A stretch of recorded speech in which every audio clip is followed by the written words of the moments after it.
না। তাহলে এই যে হাদিস কোরআনের শিক্ষা ছিল বলে সঠিক ফতোয়াটা পেল, আর হাদিস কোরআনের শিক্ষা ছিল বলে আপনার সব যে নিয়ম কানুন ফতোয়া ভাড়াই সেটা সঠিকভাবে আমরা পাচ্ছি এবং বিভিন্ন মাদ্রাসা থেকে আলেমদের কাছ থেকে আমরা সঠিকভাবে পাচ্ছি।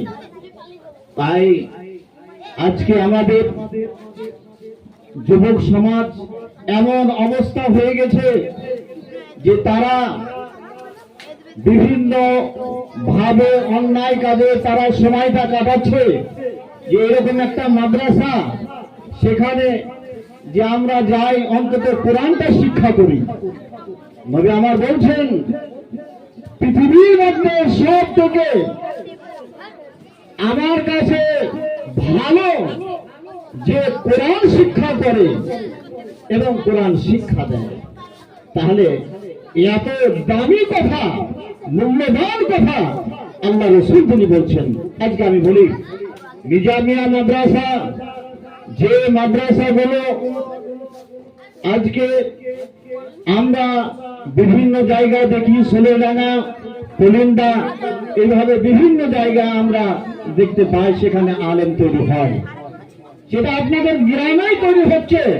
আল্লাহ যদি তিনি ইচ্ছা করেন এই জায়গা থেকে আবারও মৌলানা মরহুম আবু তাহের সাহেবের মতন, মৌলানা মুসা সাহেবের মতন এইরকম আলেম তৈরি হবে। আলহামদুলিল্লাহ, আল্লাহ কবুল করুন। এই নিজামিয়া মাদ্রাসা এটা আমাদের একটা ইসলামের বড় মাপের শিক্ষার জায়গা। এই প্রতিষ্ঠানকে বাঁচাতে হলে আপনাকে বুদ্ধি দিতে হবে, শ্রম দিতে হবে, যাদের আল্লাহ অর্থ দিয়েছেন অর্থ দিতে হবে। এভাবে মাদ্রাসাটাকে আপনাকে এগিয়ে নিয়ে যেতে হবে। মহানবী হযরত মুহাম্মদ মুস্তাফা সাল্লাল্লাহু আলাইহি ওয়াসাল্লাম তিনি বলছেন বিমাজালিসে উলামা, আলেমদের মজলিসে বসা এবং যারা বুদ্ধিমান হাকিম জ্ঞানী তাদের কাছে শিক্ষা নেওয়া, এগুলা মৃত্যু জমিন, মরা জমিন, অনাবাদ জমিন, শুকনো জমিন বৃষ্টি হলে যেরকম তারুতাজা হয়, সেই রকম আপনার বেনূর, আপনার নূর দিয়ে, আলো দিয়ে, আপনাকে ইসলামিক আলো দিয়ে ভর্তি করে দেওয়া হয়। আজকে আমরা অনেক রকম প্রতিষ্ঠান পাব, কিন্তু এই যে 30 পারা কোরআন আমরা ইমামতি করি ঠিকই, কিন্তু পূর্ণ কোরআন আমাদের মুখস্থ নাই। এই 30 পারা কোরআন প্রথম থেকে শেষ পর্যন্ত এই ছোট্ট ছোট্ট বাচ্চারা, ছোট্ট ছোট্ট শিশুরা তারা ব্রেনে লোড করছে।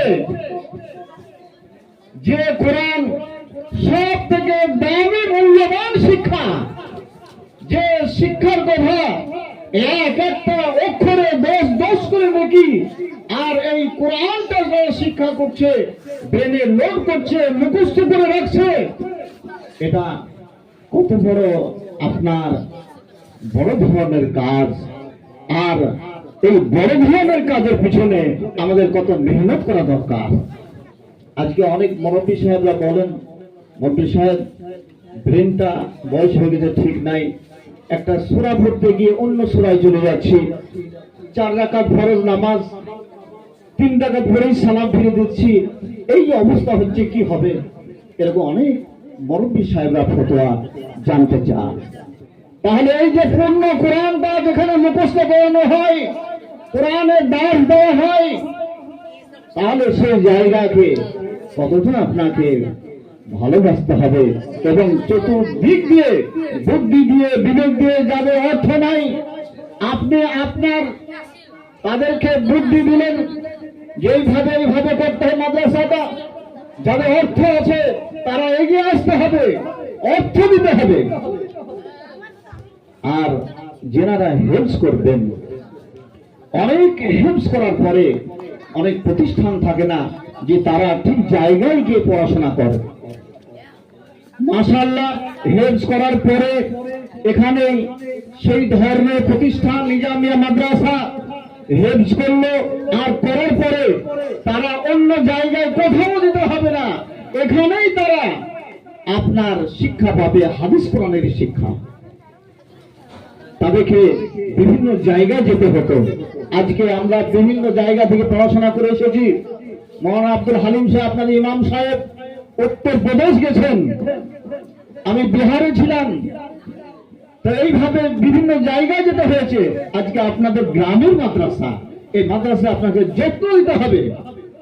এবং নিজামিয়ার যে কত গুরুত্ব, আল্লাহ রাসূল তিনি বলছেন যে হাদিস কোরআনের যে কতটা গুরুত্ব, এটাকে আপনাকে বুঝতে হবে।